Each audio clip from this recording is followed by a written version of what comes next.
আর Islamic নাজারিয়া হচ্ছে, Islamic আকীদা হচ্ছে যে পৃথিবী স্থির রয়েছে, চাঁদ এবং সূর্য ঘুরে। পৃথিবী স্থির আছেন, এটা কোরআন পাকের সেরি প্রকাশ্য আয়াত দ্বারা প্রমাণিত।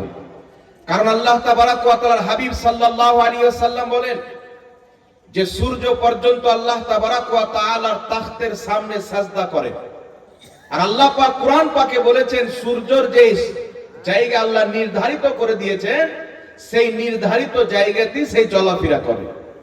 তো যিনি সূর্যকে বানিয়েছেন, যিনি চাঁদকে বানিয়েছেন, যিনি জমিনকে বানিয়েছেন, সেই মহান রব্বুল আলামিনের দেওয়া আকীদা হচ্ছে যে জমিন স্থির রয়েছেন, চাঁদ এবং সূর্য তার পাশে চক্কর লাগায়। একটু জোরে বলতে হবে সুবহানাল্লাহ। কথা আমার বুঝতে পারছেন কি পারেন না বাবা? কিন্তু পৃথিবীর মুসলমান বিজ্ঞান কি বলে? কিছু কিছু বিজ্ঞানের মত হচ্ছে সূর্য জমিন স্থির আছে, সূর্য তার চতুর সাইডে ঘোরাফেরা করে। আর কিছু বিজ্ঞানের কথা হচ্ছে যে সূর্য স্থির আছে, জমিন ঘোরাফেরা করে। তো আমাদের আকীদা হচ্ছে কোন বিজ্ঞান কি বললো এটা দেখার বিষয় নয়। যদি কোনো বিজ্ঞানের কথা কোরআন হাদিসের সাথে মিল খেয়ে যায় সেটা আমরা গ্রহণ করতে পারি, কিন্তু বিজ্ঞানিকের কথা যদি কোরআন এবং হাদিসের বাইরে চলে যায় তো কোরআনকে আমরা ফৌকিয়াত দেব, প্রাধান্য দিব, কোন বিজ্ঞানের কথা আমরা গ্রহণ করতে পারি না। এই জন্য পৃথিবীর মুসলমান আল্লাহ তাবারাক ওয়া তাআলার হুকুমে সূর্য চলে, জমিন কায়েম আছেন আল্লাহর হুকুমে। এই পৃথিবীর মুসলমান রাসূল পাক সাল্লাল্লাহু আলাইহি ওয়াসাল্লাম বলেন এই দুনিয়া যদি একটা মশার পাখা সমতুল্য হাইসিয়াত রাখতো তাহলে আল্লাহ তাবারাক ওয়া তাআলা কোনদিন কাফিরকে রিজিক দিত না। তো আল্লাহ তাবারাক ওয়া তাআলার নিকটে আমরা তার বান্দা, আমাদের সামনে যদি কোনো মশা চলে আসে, সেই মশা আমাদের সামনে কি হাইসিয়াত রাখে? দুটা আঙ্গুল দিয়ে চিপে দিলে সে শেষ হয়ে যায়। তার পাখার কি মূল্য রয়েছে? তেমন এই সারা পৃথিবী আল্লাহ তাবারাক ওয়া তাআলার সামনে যদি দেখেন, আল্লাহ তাবারাক ওয়া তাআলার নিকটে এই পৃথিবীর কোনো হাইসিয়াত নাই। পৃথিবীর মুসলমান আল্লাহ কোন শব্দের দ্বারা জমিন আসমান কুল কায়নাতকে সৃষ্টি করেছেন, এই সমগ্র জাহান তার ধ্বংস করতে মুহূর্ত টাইম লাগবে না, সেকেন্ডও টাইম লাগবে না। এই জন্য পৃথিবীর মুসলমান সূর্য আল্লাহ বানিয়েছেন, চাঁদ আল্লাহ বানিয়েছেন, জমিন আসমান আল্লাহ বানিয়েছেন, পাথরকে আল্লাহ বানিয়েছেন, মানব জাতিকে আল্লাহ বানিয়েছেন, জীবজন্তু পশু পাখিকে আল্লাহ বানিয়েছেন। সুতরাং যেই জিনিসকে আল্লাহ পাক তৈরি করেছেন ওই জিনিসকে সৃষ্টি বলা হয়, মাখলুক বলা হয়। আর যিনি তৈরি করেন তাকে স্রষ্টা বলা হয়, তাকে খালিক বলা হয়। পৃথিবীর মুসলমান সূর্যকে আল্লাহ সৃষ্টি করেছেন, আমাকেও আল্লাহ সৃষ্টি করেছেন, চাঁদকে আল্লাহ সৃষ্টি করেছেন, আমাকেও আল্লাহ সৃষ্টি করেছেন, আগুনকেও আল্লাহ সৃষ্টি করেছেন, আমাকেও আল্লাহ সৃষ্টি করেছেন। সুতরাং কোন সৃষ্টি এক অপর সৃষ্টির ইবাদত করতে পারে না, তাকে সাজদা করতে পারে না, তার সামনে মাথাটিকে ইবাদত করতে পারে না। ইবাদত কার হবে? জিনার কন্ট্রোলে কুল কায়নাত রয়েছে, যেই রব্বে কায়নাত কোন শব্দের দ্বারা জাহানকে তৈরি করেছেন। আর তিনি যদি চাই মুহূর্তের মধ্যে দুনিয়াকে ফানা করে দিতে পারে, একমাত্র ইবাদত হবে তো সেই মহান স্রষ্টার হবে যিনি কুল কায়নাতকে নিজের দখলে, নিজের কবজাতে রেখেছে। বল সুবহানাল্লাহ। এই জন্য একজন মুসলমান কোন সম্মানিত ব্যক্তিকে মহব্বত করতে পারে, তার সম্মান করতে পারে, কিন্তু তার ইবাদত করতে পারে না, পূজা করতে পারে না। আগুন হোক আর হাওয়া হোক, পৃথিবীর মুসলমান কিছু অগ্নি পূজক পৃথিবীতে রয়েছে, তারা আগুনকে শক্তিশালী মনে করে সেই আগুনের পূজা করে। কিন্তু আমার আল্লাহ সেই আগুনকে কাবু করার জন্য পানি সৃষ্টি করেছেন।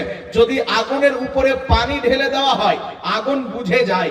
আমার রব্বুল আলামিন বড় বড় পাথরের পাহাড় তৈরি করেছেন, কিছু লোক পাথরের পূজা করে, কিন্তু আমার আল্লাহ বান্দাদেরকে জ্ঞান দিয়েছেন সেই পাথরকে ভেঙে চুরমাচুর করে রাস্তা বানিয়ে তাকে পায়ের তলে দলনা হিসেবে দলে দেয়, তার উপর দিয়ে চলাফেরা করে। আমার রব্বুল আলামিন পাক পরওয়ারদিগারে আলাম জানোয়ার তৈরি করেছেন, যেমন গরু তৈরি করেছেন, সেই গরুর কেউ পূজা করে, কেউ ছাগলের পূজা করে, কিন্তু মানুষ যদি চায় সেই গরুকে হালাল করে পেটে খেয়ে হজম করে দেয়, ছাগলকেও হজম করে দেয়। তো পৃথিবীর মুসলমান হাওয়াকে মানুষ কন্ট্রোল করতে পারে, নিজের গাড়ির টিউবের মধ্যে ভরে গাড়িতে ব্যবহার করতে পারে, আগুনকে কন্ট্রোল করতে পারে, বাতাসকে কন্ট্রোল করতে পারে, সমুদ্র পর্যন্ত, নদী পর্যন্ত, পাহাড়ের পাথরকে নিয়ে এসে নদীর চতুর সাইডে যদি মজবুত করে বেঁধে দেওয়া হয় তো একজন মানুষ সেই নদীকে পর্যন্ত কন্ট্রোল করতে পারে। তো যেই জিনিসটা বান্দার দ্বারা কন্ট্রোল হয়ে যায়, যাকে বান্দা ব্যবহার করে নেয়, সেটা ইবাদতের যোগ্য হতে পারে না। কিন্তু পৃথিবীর মুসলমান সারা কুল কায়নাত মিলে দুনিয়ার সমস্ত গাড়িকে নিয়ে, পৃথিবীর সমস্ত পরমাণু বম হাতিয়ারকে নিয়ে সমগ্র জগৎ যদি চায় যে আমরা চুল পরিমাণে আল্লাহর ক্ষতি করব, কুল কায়নাত আল্লাহর ক্ষতি করতে পারে না। সারা কুল কায়নাত যদি চায় যে চুল পরিমাণে মহান রব্বুল আলামিনের আমরা লাভ করাবো, না আল্লাহর কেউ লাভ করাতে পারে, না আল্লাহর কেউ ক্ষতি করাতে পারে। কারণ আল্লাহু আকবার, আল্লাহ হচ্ছে সবচাইতে বড়। সারা পৃথিবীতে ঘুরে দেখেন আল্লাহর নিদর্শন দেখতে পাওয়া যাবে। এই জন্য পৃথিবীর মুসলমান একজন আল্লাহর বান্দা, যাকে আল্লাহ সৃষ্টি করেছেন, সেই বান্দা সৃষ্টি হয়ে যদি ইবাদত করে তো স্রষ্টার ইবাদত করবে, সাজদা করলে স্রষ্টাকে সাজদা করবে। কোনো পাথরের পূজা বান্দা করতে পারে না, মূর্তির পূজা বান্দা করতে পারে না, আগুনের পূজা বান্দা করতে পারে না। আগুন যদি বান্দা চায় নিজের বাড়িতে লকড়িতে লাগিয়ে দিতে পারে, বান্দা যদি চায় নিজের বাড়িতে আপনার আগুনকে ব্যবহার করে রান্না করে খেতে পারে। কিন্তু কুল কায়নাত মিলে যদি চায় আল্লাহর কুদরতে দখল দিতে পারে না। এই জন্য পৃথিবীর মুসলমান পবিত্র কিয়ামতের ব্যাপারে আল্লাহ কোরআন পাকে এলান করেছেন যে অতি শীঘ্রই এমন একটি দিন আসবে, জমিন ফানা হয়ে যাবে, আসমান ফানা হয়ে যাবে, আল্লাহ ব্যতীত পৃথিবীতে কিছুই থাকবে না। আল্লাহ কুল কায়নাতকে দেখিয়ে দিবে যে আমার ক্ষমতা কত, আমি পৃথিবী বানিয়েছি, আমি আবার পৃথিবীকে ধ্বংস করেছি। জোরে বল সুবহানাল্লাহ। এই জন্য পৃথিবীর মুসলমান, সারা পৃথিবীর মানব জাতিকে চিন্তা করতে হবে, ভাবতে হবে যে যিনি আমাদেরকে সৃষ্টি করেছেন তিনার ব্যাপারে আমাদেরকে জানতে হবে, যাতে আমরা তিনারই ইবাদত করি, তিনার সাথে কাউকে শরীক না করি। আল্লাহকে মহব্বত করেন, বাপ মাকে মহব্বত করেন, কোনো সমস্যা নাই। আল্লাহকে ভালোবাসেন, ছেলে মেয়েকে ভালোবাসেন, কোনো সমস্যা নাই। কিন্তু ইবাদত শুধু একজনেরই হবে। আল্লাহ পাক কোনোই ভাবে, কোনো কালে, কোনো যুগে ইবাদতকে কওরির জন্য বৈধ করেনি। কারণ যার ইবাদত করা হয় সে মাবুদ হয়, আর আল্লাহ ছাড়া পৃথিবীতে কোনো মাবুদই নাই। জোরে বল সুবহানাল্লাহ। আর একটু হবে না সুবহানাল্লাহ। এই জন্য পৃথিবীর মুসলমান সাহাবায়ে কেরামের জামানাতে একটু লক্ষ্য করে আমার দিকে শুনেন, আমার নবী মুস্তাফাকে আল্লাহ তাবারক ওয়া তাআলা পাওয়ারফুল বানিয়েছেন। আল্লাহ পাক আগুনকে পাওয়ারফুল বানিয়েছেন। একটা কয়লার আগুন গর্ত খুদে কয়লা দিয়ে আগুন জ্বালান, দু তিনটা লোককে সেই জ্বলন্ত আগুনে ফেলে দেন তো মানুষকে আগুন জ্বলিয়ে ছাই করে দিবে। পারে কি পারে না? জোরে বলেন, পারে কি পারে না? তো আগুনকে আল্লাহ পাওয়ার দিয়েছেন। হাওয়া যদি আল্লাহ পাক পাওয়ার দিয়েছেন হাওয়াকে, অতিরিক্ত হাওয়া যদি আসে বড় বড় বিল্ডিং কে পর্যন্ত ধ্বংস করে দিতে পারে। তো আল্লাহ পাক নিজের সৃষ্টিকে ক্ষমতা দিয়েছেন। তো আমার আপনার নবী সাল্লাল্লাহু তাআলা আলাইহি ওয়াসাল্লাম, যাকে আল্লাহ সুবহানাহু ওয়া তাআলা আখরি পয়গম্বর করে পাঠিয়েছেন, যাকে মুখতারে কুল বানিয়েছেন, মহান রব্বুল আলামিন আমার নবী মুস্তাফাকে জমিনের খাজানার চাবি দিয়েছেন, আসমানের খাজানার চাবি দিয়েছেন। এমন কি যে আল্লাহ পাক আমার আপনার নবীকে এত ক্ষমতা দিয়েছেন, এত ক্ষমতা দিয়েছেন, দয়ার নবী মুস্তাফা যাকে যা চাইতেন আল্লাহর দেওয়া শক্তিতে তাকে তা আতা করে দিতেন, দান করে দিতেন। যদি বল সুবহানাল্লাহ। এখন যদি দয়ার নবী মুস্তাফা নিজের রওজাতে কোন উম্মতের জন্য নিজের হাতকে উঠিয়ে দেয় তো আল্লাহ তাবারক ওয়া তাআলা সেই উম্মতের, সেই বান্দার ভাগ্যকে পরিবর্তন করে দেয়। একটু জোরে হবে না সুবহানাল্লাহ। তো আল্লাহ পাক পাওয়ার দিয়েছেন পৃথিবীর মুসলমান।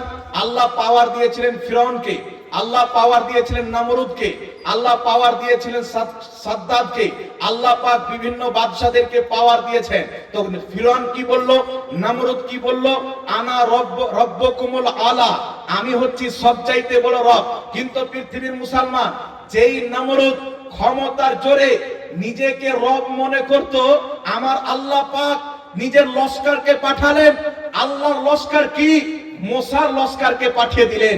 আর সেই মোসার মধ্যে একটা মোসা ছিল যার একটা পাও ন্যাংরা ছিল, তার নাকের মধ্যে ঢুকে ব্রেনে চলে আসলো। সেই মোসাতে নমরুদের জানকে কবজ করে নিল। চিন্তা করেন, যে ব্যক্তি নিজেকে রব বলতো যে আমি সবচাইতে বড় রব, তাকে যখন ইব্রাহিম আলাইহিস সালাম বললেন যে আমার রব জিন্দাকে মুর্দা করতে পারে, মুর্দাকে জিন্দা করতে পারে, দুইজন কয়েদিকে ডাকলো। একজন কয়েদিকে ফাঁসির সাজা হওয়ার ফাইনাল কথা হয়ে গেছিল, সেই ব্যক্তিকে সে আজাদ করে দিল। আর একজন ব্যক্তিকে আজাদের কথা হয়ে গেছিল, তাকে ছেড়ে দেওয়া হবে, তাকে সেই ব্যক্তি ফাঁসি দিয়ে দিল। দেওয়ার পর নমরুদ কি বলছেন দেখো, যার ফাঁসি হওয়ার কথা ফাইনাল হয়ে গেছিল, আমি নমরুদ তাকে আজাদ করে দিলাম, বাঁচিয়ে নিলাম। আর যেই ব্যক্তির বাঁচার কথা ছিল আমি তাকে মেরে দিলাম, তো আমি হলাম রব, আমি হলাম রব। তো হযরতে ইব্রাহিম আলাইহিস সালাতু ওয়াস সালাম আল্লাহর নবী। আজকাল যত বিজ্ঞান দেখছেন, সায়েন্সটা দেখছেন, খোদার ইজ্জতের কসম খেয়ে বলি, আল্লাহ পাকের নবীগণের কদমের জুতার ধুলে যতটুকু বরকত নলেজ পাওয়া যায়, কোন বিজ্ঞানকে আল্লাহ পাক তত নলেজ দান করেনি পৃথিবীতে। আজকে অবাক হতে পারেন যে বিজ্ঞান এত উন্নতি করেছে যে আগে গাড়ি জমিনে চলতো, এখন তো এয়ারপ্লেন আসমানে চালাচ্ছে, হাওয়াতে চালাচ্ছে, আপনার রকেট দিয়ে চাঁদে চলে যাচ্ছে। কিন্তু পৃথিবীর মুসলমান এই সমস্ত বিজ্ঞানীকে চ্যালেঞ্জ করে আমার নবী মুস্তাফা সাল্লাল্লাহু আলাইহি ওয়াসাল্লামের মুজিজা চ্যালেঞ্জ করে, যিনি 1 ঘন্টার মধ্যে নয়, 1 দিনের মধ্যে নয়, 1 মিনিটের মধ্যে নয়, মুহূর্তের মধ্যে মক্কা থেকে 7 আসমানকে পার করে আরশে আযমে গিয়ে মহান রব্বুল আলামিনের দিদার করে এসেছেন বিনা রকেটে। জোরে বল সুবহানাল্লাহ। আর একটু জোরে হবে না সুবহানাল্লাহ? এই জন্য পৃথিবীর মুসলমান, আল্লাহ তাবারাক ওয়া তাআলা নিজের বান্দাদেরকে পাওয়ার দিয়েছেন, ক্ষমতা দিয়েছেন। তো ক্ষমতার কারণে কোন ব্যক্তি কি খোদা হতে পারে, ইবাদতের যোগ্য হতে পারে? একটু জোরে বলতে হবে।